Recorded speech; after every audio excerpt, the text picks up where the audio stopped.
बालोतरा की पचपदरा रिफाइनरी में आग लगने की घटना के बाद जांच तेज हो गई है। एनआईए की टीम हेलीकॉप्टर से मौके पर पहुंचकर साक्ष्य जुटा रही है। साथ ही गृह मंत्रालय की फैक्ट फाइंडिंग टीम भी जांच में जुट चुकी है। आपको इस रिपोर्ट में विस्तार से बताएंगे।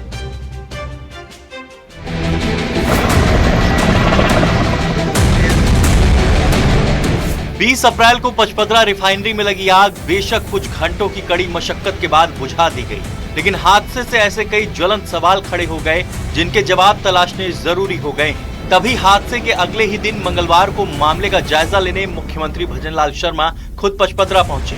यहां मंत्री जोगाराम पटेल और के बिश्नोई ने सीएम की अगवानी की। फीडबैक लेने के बाद सीएम ने घटना के उच्च स्तरीय जांच के आदेश दिए। इस वक्त राजनीति करने का कोई तुक नहीं है, कोई ठीक भी नहीं लगता मुझे, क्योंकि ये कोई एक व्यक्ति को नहीं दिया है, ये कोई हमने नहीं दिया है। ये राजस्थान सरकार का विषय भी नहीं था, ये भारत सरकार के पेट्रोलियम विभाग का विषय है। और मुझे नहीं मानता कि किसी ऐसी अनजाने कंपनी को या तकनीकी रूप में शिक्षण में उसको दे दिया गया। ये सभी जाँच का विषय है। मैं इस पर कोई ज्यादा टिक्का टिप्पणी करने की स्थिति में नहीं हूँ। आपको बताते चले कि एचपीसीएल के अधिकारी और तकनीकी विशेषज्ञ भी जांच में जुटे हैं। क्योंकि 21 अप्रैल को प्रधानमंत्री रिफाइनरी का उद्घाटन करने आने वाले थे, इसलिए हादसे की जांच के लिए मंगलवार को एनआईए की टीम भी पचपदरा पहुंच गई।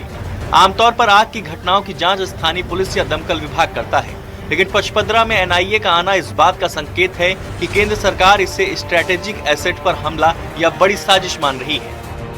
मिली जानकारी के मुताबिक साजिश के एंगल से भी घटना की जांच होगी, क्योंकि ईरान संकट के बाद पिछले कुछ समय में इक्वाडोर, ऑस्ट्रेलिया, रूस और अमेरिका की रिफाइनरियों में भी आग लगी है। पचपदरा रिफाइनरी में लगी आग ने न सिर्फ सेफ्टी को लेकर सवाल खड़े कर दिए हैं, बल्कि राजस्थान की इकोनॉमी को भी बड़ा गहरा घाव दिया है। साल 2013 से लेकर अब तक 13 सालों में पहले ही रिफाइनरी की लागत 37,230 करोड़ से बढ़कर 79,459 करोड़ तक पहुंच चुकी है।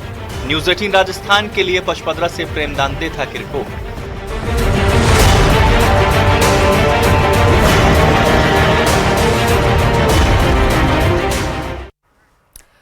प्रदेश शिक्षा विभाग ने एक बड़ा फैसला लेते हुए कक्षा 9 से 12वीं तक की इतिहास की 4 किताबें अचानक ही सिलेबस से बाहर कर दी हैं। सबसे चौंकाने वाली बात तो यह है कि इन्हें सिर्फ हटाया ही नहीं गया, बल्कि इन्हें पढ़ाने पर भी पूरी तरीके से रोक लगा दी गई। आखिर ऐसा क्या है इन किताबों में और इसका असर लाखों छात्रों पर कैसे पड़ेगा, इस रिपोर्ट में समझिए।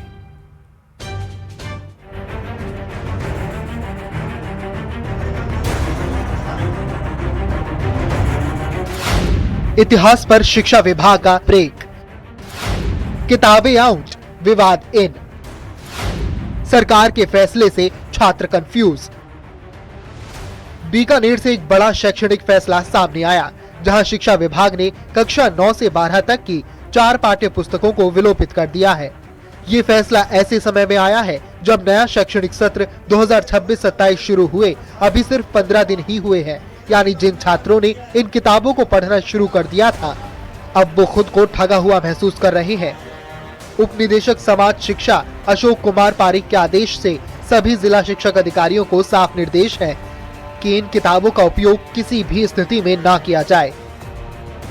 जो किताबें हटाई गईं, उन किताबों में शामिल है 9वीं कक्षा की राजस्थान का स्वतंत्रता आंदोलन एवं शौर्य परंपरा, 10वीं कक्षा की राजस्थान का इतिहास एवं संस्कृति, 11वीं कक्षा की आजादी के बाद का स्वर्णिम भारत भाग 1, 12वीं कक्षा की आजादी के बाद का स्वर्णिम भारत भाग 2। सबसे बड़ा सवाल ये है कि इनकी जगह नई किताबें अभी तक तय नहीं की गई हैं। इस फैसले के पीछे एक और अहम कड़ी है। राजस्थान के शिक्षा मंत्री मदन दिलावर, जो पहले भी इतिहास की किताबों पर आपत्ति जता चुके हैं, उन्होंने खास तौर पर मुगल इतिहास और आजादी के बाद के भारत के कंटेंट को लेकर सवाल उठाए थे। ऐसे में अब सवाल सिर्फ किताबों का नहीं, बल्कि इतिहास को कैसे पढ़ाया जाए, ये बहस फिर से शुरू हो गई है। क्या ये बदलाव छात्रों के हित में है या फिर शिक्षा में एक नया विवाद खड़ा करेगा? फिलहाल छात्र और शिक्षक दोनों ही इस फैसले के बाद कंफ्यूजन में हैं और नई किताबों का इंतजार कर रहे हैं। माध्यमिक शिक्षा बोर्ड की ओर से एक पत्र जारी होने के बाद अब शिक्षा विभाग के समाज शिक्षा विभाग ने सभी डीओज और पदेन समसा के अधिकारियों को एक आदेश जारी किया है, जिसमें कक्षा 9 से लेकर 12 तक की 4 पुस्तकों को इसी सत्र से स्कूल से हटाने के निर्देश दिए हैं। इसके पीछे ये कारण बताया जा रहा है कि ये पुस्तकें अब नई आएगी और उसके बाद ही ये बच्चों को पढ़ने के लिए दी जाएगी। लेकिन देखने वाली बात ये है कि नया शिक्षा सत्र शुरू हो जाने के बाद इस तरीके से इन पुस्तकों को हटाने के पीछे आखिर क्या कारण रहा है, इसको लेकर अभी अधिकारी कुछ भी बोलने के लिए तैयार नहीं है। बीकानेर से न्यूज़ 18 के लिए विक्रम जागरवाल।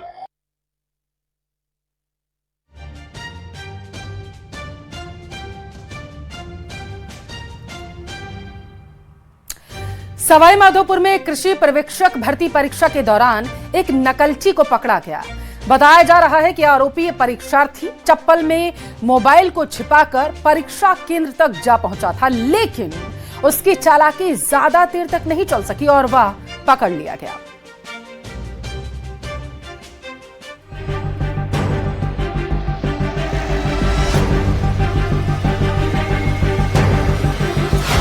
चप्पल में मोबाइल, टॉयलेट में सेटिंग, नकलची का हाईटेक खेल बेनकाब। संदिग्ध गतिविधि के चलते धरा गया आरोपी। खड़ा हो पहन के निकाला कैसे, इधर देखो, निकाला कैसे, फिर बाथरूम में जाके फिर बाथरूम में फोटो खींची पेपर की। जी। सवाई माधोपुर के मान टाउन स्थित गवर्नमेंट सीनियर सेकेंडरी स्कूल में कृषि पर्यवेक्षक भर्ती परीक्षा के दौरान जिस मुन्ना भाई को पकड़ा गया, ये वही है। इसका नाम केदार प्रसाद मीणा बताया जा रहा है।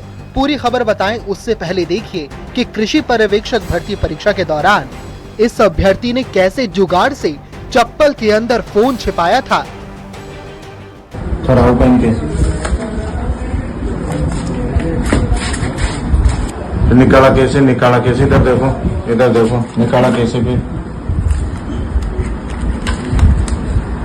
बाथरूम में जाके फिर बाथरूम में फोटो खींची पेपर की। जी। नकल करने का आरोपी का तरीका आप देख चुके हैं। अब आपको पूरी खबर बताते हैं। दरअसल पेपर के दौरान अभ्यर्थी केदार प्रसाद मीणा की गतिविधि संदिग्ध लग रही थी। परीक्षा के बीच में वो शौचालय गया और करीब 12 से 15 मिनट तक बाहर नहीं आया।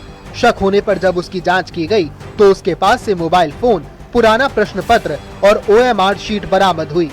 पूछताछ में खुलासा हुआ कि आरोपी मोबाइल को चप्पल की सोल में छिपाकर परीक्षा केंद्र में लाया था और टॉयलेट में जाकर प्रश्न पत्र की फोटो भेजने की कोशिश कर रहा था। रूम नंबर 1 में बैठा ये परीक्षार्थी अपनी हरकतों से पहले ही स्टाफ के निशाने पर आ गया था, जिसके बाद केंद्र प्रशासन ने तुरंत कार्रवाई करते हुए आरोपी को पकड़ लिया। सभी आपत्तिजनक सामग्री जब्त कर ली गई और मान टाउन थाने में मामला दर्ज कर लिया गया। लेकिन एक बार फिर भर्ती परीक्षाओं में नकल के नए तरीकों ने सवाल खड़े कर दिए हैं। सवाई माधोपुर की मान टाउन थाना पुलिस ने कृषि पर्यवेक्षक भर्ती परीक्षा में गड़बड़ झाला करने वाले एक मुन्ना भाई को गिरफ्तार करने में सफलता हासिल की है। बताया जा रहा है कि कृषि पर्यवेक्षक भर्ती परीक्षा सवाई माधोपुर जिला मुख्यालय के मान टाउन थाना क्षेत्र के सीनियर हायर सेकेंडरी स्कूल मान टाउन में आयोजित की गई थी, जहां पर एक शातिर परीक्षार्थी है वो अपनी चप्पल में मोबाइल को छुपा करके ले गया। चप्पल का सोल उसने बड़े ही शातिर तरीके से निकाला और उसमें एक एंड्रॉइड फोन छुपा लिया। ऐसी स्थिति में शातिर परीक्षार्थी को मान टाउन थाना पुलिस ने गिरफ्तार किया है और ये गिरफ्तार आरोपी रईथा का केदार प्रसाद मीणा है, जिस पर अब अनुसंधान लगातार जारी है। गिरिराज शर्मा, न्यूज़ 18, सवाई माधोपुर।